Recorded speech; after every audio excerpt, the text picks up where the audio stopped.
Assalamualaikum warahmatullahi wabarakatuh. Kembali lagi dengan saya, Ayelsa Desdanela, dengan NMP 50262411116. Jadi di video kali ini saya akan melanjutkan praktikum dari modul 2, yaitu Lab 2.2.7 mengenai Getting Familiar with the Linux Shell. Jadi di lab ini kita akan menggunakan Linux command line untuk manage files dan folder dan perform some basic administrative tasks.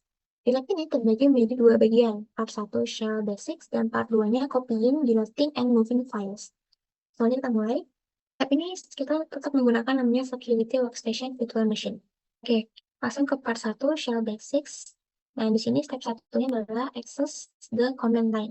Oke, step pertama kita disuruh untuk login CyberOps Workstation. Kita udah login dan masukkan password juga, yaitu passwordnya ini. Untuk mengakses the command line, kita klik terminal icon. Ini udah saya buka juga terminal iconnya. Lalu langsung aja kita ke step 2, yaitu display manual pages from the command line. Pertama, kita akan mempelajari tentang main page. Jadi main page ini short for manual page itu a built-in documentation of the Linux commands. Main page ini tuh menyediakan informasi yang detail tentang command atau perintah yang diberikan, dan ini tuh sebenarnya tersedia di opsi. Kita ketik di sini main. Nah, ini keluar main page seperti ini. Nah, ini adalah opsi-opsi atau sections yang terinclude, tercakup di main page, yang dimana kita bisa tulis di untuk jawaban soal ini. Jawabannya terus ada description, terus ada examples, lalu ada overview, lalu di sini ada default options, ada improvement, ada default options, ada exit status, ada improvement, dan lainnya. Kita langsung aja ke tahap B, yaitu kita disuruh untuk ketik Q. Ini Q itu untuk quit dari main page ini. Lalu kita disuruh ketik main copy. Main copy ini atau CP command ini fungsinya untuk copy files and directories. Atau untuk mengcopy satu file dari antar lokasi. Dari satu lokasi ke lokasi yang lainnya gitu. Oke, selanjutnya kita menjawab pertanyaan ketiga ini. PWD bisa quit dulu. Lalu kita ketik main PWD. Di sini muncul. Nah, main PWD ini fungsinya adalah untuk clean name. Jadi untuk clean name, clean nama dari directory yang lagi bekerja gitu. Yang kita jalankan. Oke, kita langsung aja ke step 3. Ya, yaitu create and change directory. Jadi di step ini kita akan menggunakan cd atau change directory, terus make directory, dan list directory. Nah, oke, langsung ke step A, itu kita disuruh ketik pwd. Kita seperti biasa kita klik dulu dengan klik Q. Oke, kita ketik pwd /home/analysis. Nah, ini muncul home analysis, yang dimana berarti kita sedang berada di home analysis directory. Jadi, what is the current directory? Ya, kita berada di home analysis. Kita langsung ke tahap selanjutnya. Jadi kita nggak usah melakukan tahap yang B ini karena kita berhasil navigate si home analysis ini. Jadi kalau kalian nggak berhasil ya kalian ketik lagi cd/home/analysis. Dan juga kita ke tahap yang C, yaitu kita klik. Nah, akan keluar seperti ini. Oke, jadi di tahap yang D ini kita disuruh untuk menggunakan mkdir untuk membuat 3 folder baru, yaitu ini. Nah, terus kita disuruh untuk memverifikasi folder-folder yang kita bikin ini dengan ketik ls-1. Nah, keluarlah seperti ini. Nah, setelah itu kita disuruh untuk ketik cd/home/analysis underscore folder 3 ini untuk memindahkan si directory-nya ini ke folder 3. Lalu setelah kita enter, muncul seperti ini, di mana kita ada di folder 3. Jadi ada di install folder 3. Oke, lanjut challenge. Jadi kita disuruh untuk ketik command cd. Saya ketik cd ini. Lalu yang terjadi adalah kita kembali ke home analysis. Jadi kita kembali ke /home/analysis. Oke, jadi di tahap yang G ini kita akan menggunakan mkdir komen untuk membuat suatu folder baru yang namanya itu folder 4. Jadi kita akan membuat folder 4 ini tuh letaknya ada di dalam folder 3 dengan kita ketik promptnya ini yang tadi kita ketik ls-l untuk memverifikasi folder tersebut. Oke, ini kita ketik ls-l lalu keluar seperti ini. Setelah itu kita akan ketik ls-l slash home analysis ini. Ini sekarang folder 3. Di sini itu terdapat dot dan double dot. Di sini memang menggunakan operating system untuk track the parent directory menggunakan dot dan the parent directory atau double dot ini. Kita akan lanjut ini change the parent directory to slash ini. Kita ketik ini ya cd underscore home underscore analysis kayak oops underscore folder 3. Lalu kita disuruh untuk ketik cd dot. Setelah kita ketik di cd dot ini, itu tidak terjadi perubahan apa-apa. Dia tetap formnya ini, sama seperti yang sebelumnya. Berarti what happens itu tidak terjadi perubahan apa. Jadi ke tahap nanti ini kita disuruh untuk mengubah perintah dari cd dot menjadi cd double dot. Nah ini ketika kita ini mengetik ini, yang terjadi adalah pindah ke slash home list atau folder yang ada di atas si site.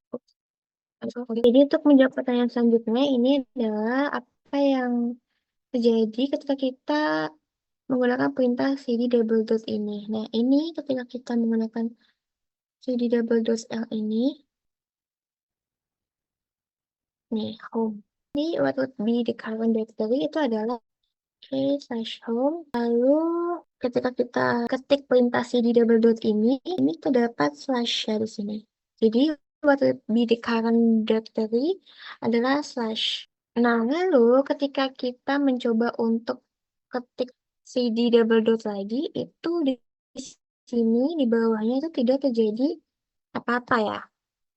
Jadi kita bisa bilang kalau what would be the current directory itu tidak terjadi perubahan apa-apa. Oke. Selanjutnya kita akan ke step 4 atau redirect outputs. Jadi use the cd command to change the slash home analysis. Oke, kita akan ketik sini cd slash home slash analysis slash. Oke, enter. Lalu use the echo command to echo message karena nggak ada output yang terdefinisi. Jadi echo ini akan output ke terminal sekarang kita ini. Jadi langsung aja kita ketik. Nah ini sama ya, this is a message echo to determine the echo.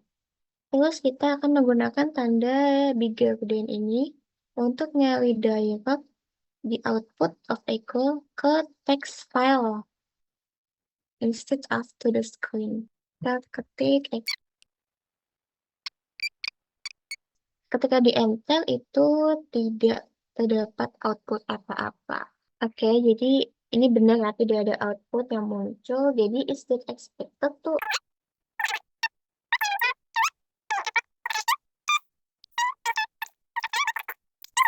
Nah, ini. Jadi message echo to the terminal B echo itu diarahkan ke sum underscore text underscore file.txt. Oke, jadi selanjutnya kita ke tahap yang D ini ketik. Nah, ini sama ya. Sama. Oke, terus itu use the cat command untuk display the contents of the sum underscore text underscore file. Ini kita menggunakan cat command. Jadi kita tambahkan cat. Nah, di sini sama seperti yang sebelumnya. Jadi message echo-nya ini tuh diarahkan ke terminal by echo. Terus kita akan menggunakan operator lagi lebih dari untuk nge-redirect a different echo output. Oke, jadi kita ketik. Oke, kita enter. Nah, di sini tidak muncul apa-apa ya. Kita ketik lagi si cat comment ini, jadi text Nah, ini baru muncul, this is a different message once again echoed to the terminal by echo. Oke, kita bisa menjawab pertanyaan ini, what happened to the text file? Jadi, bisa lihat di sini kan, tadinya this is a message echoed to the terminal by echo. Terus ketika kita berikan komen echo, this is a different message. Nah, dia gantikan message-nya menjadi ini. This is a different message. Jadi, yang tadinya ini terganti menjadi ini. Oke, lanjut ke step 5. Jadi step 5 ini kita menggunakan double tanda lebih dari ini ya untuk directing data ke file. Tanda ini tuh appends to the end of the referred file. Langsung aja kita ketik di sini.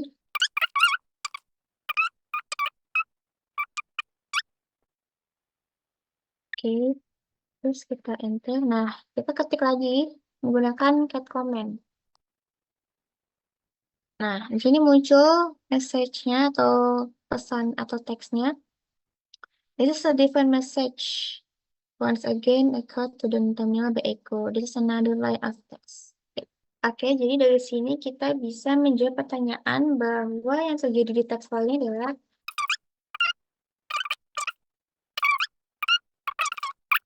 teks yang lamanya itu adalah this is a different message once again echo to the terminal by echo. Lalu ketika kita menambahkan cat comment itu terdapat teks baru yaitu this is another line. Nah, ini teks barunya, tapi dia tidak menghapus teks yang lama. Jadi, seperti itu jawabannya. Oke, kita ke step 6 yaitu work with hidden files. Yang A ini, jadi di sini itu files itu dimulai dari single dot. Yang dimana ini tuh nggak ditunjukkan di default. Jadi, mereka tuh menyebutnya ini adalah hidden files. Contohnya kayak dot file, pokoknya berawal dari single dot. Oke, terus how many files are displayed? Jadi tadi yang sudah saya coba di sini itu kita lihat ke atas lagi ada 36 files. Oke, selanjutnya kita ke yang C. Kita tanya berapa file yang muncul dari yang sebelumnya. Kita cari dulu nih komen ini yang sebelumnya itu ini. Jadi terdapat 140 files dari 36 ya. 36 ini yang tadi yang LSML komen ini. Jadi kita dari 36 menjadi 40. Lalu, is it possible to hide? Ya, karena masih banyak hidden files. Ya. Lalu, give two examples of hidden files yang dimana menunjukkan di output ls-array ini ya. Nah, kita cari yang, karena hidden files itu kan tadi sudah dijelaskan bahwa definisinya adalah yang diawali dengan dot. Jadi seperti ini contohnya ada dot di atas saja. Ini juga bisa. Terus juga bisa. Oke. Selanjutnya kita akan ketik main as comment. Nah, ketika di enter seperti ini munculnya, kita bisa scroll down ke bawah untuk melihat isi dari user comments ini. Terus kita bisa membuat diri kita tuh lebih mengenali atau memahami dari si ls main a comment ini.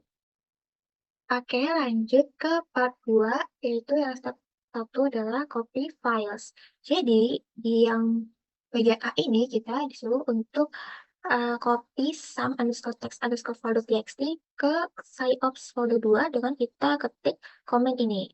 Ini kita klik Q dulu untuk klik. Oke, kita ketik. Oke, jadi untuk menjawab pertanyaan ini, kita harus mengidentifikasi the parameters yang ada di CP comment ini yang kita ketik ini. Oke, jadi untuk jawaban ini,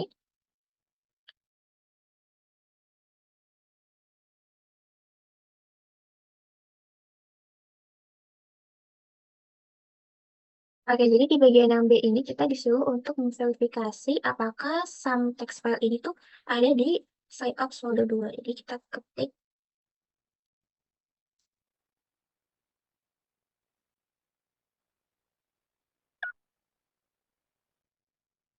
Nah, di sini kita bisa lihat bahwa benar si sum underscore text underscore file.txt ini tuh terdapat di dalam sciops folder 2. Oke, selanjutnya kita disuruh untuk memverifikasi apakah si sum text underscore file.txt ini juga ada di home directory dengan kita ketik com-nya asli.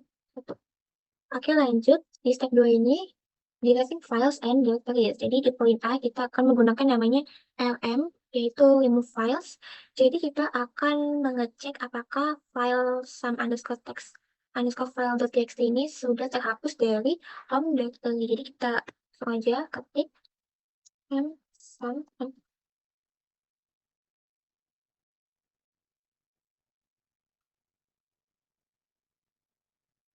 Nah, di sini kita lihat bahwa si filenya sum underscore text underscore file.txt ini sudah terhapus ya, sudah tidak ada. Oke, lanjut kita ke poin yang B. Jadi di poin B ini kita sama juga menggunakan lm untuk mendelete si directoriesnya itu.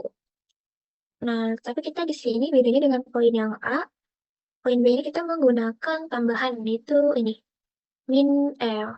Oke, jadi kita menggunakan komen di bawah ini untuk delete si folder 1 dan beserta isinya. Kita langsung aja ketik.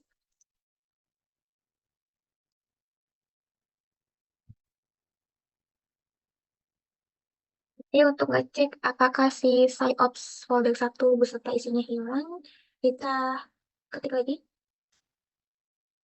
Oke, nih, ini benar ya hilang karena yang sebelumnya, di komen yang sebelumnya kita masih melihat bahwa ada sciops folder 1.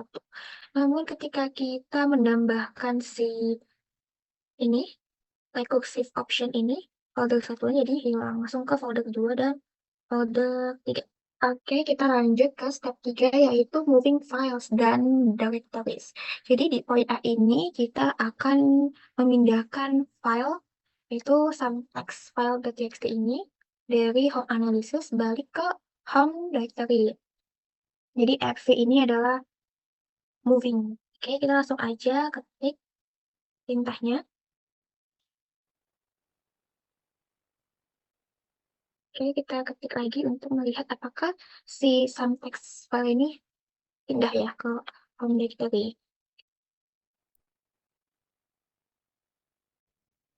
Oke, jadi setelah kita tadi disuruh untuk memindahkan some text file.txt balik ke home directory, di sini terdapat pertanyaan. Oke. Selanjutnya, reflection apa kelebihan dari kita menggunakan Linux command line. Oke, jadi dengan kita menggunakan Linux command line ini,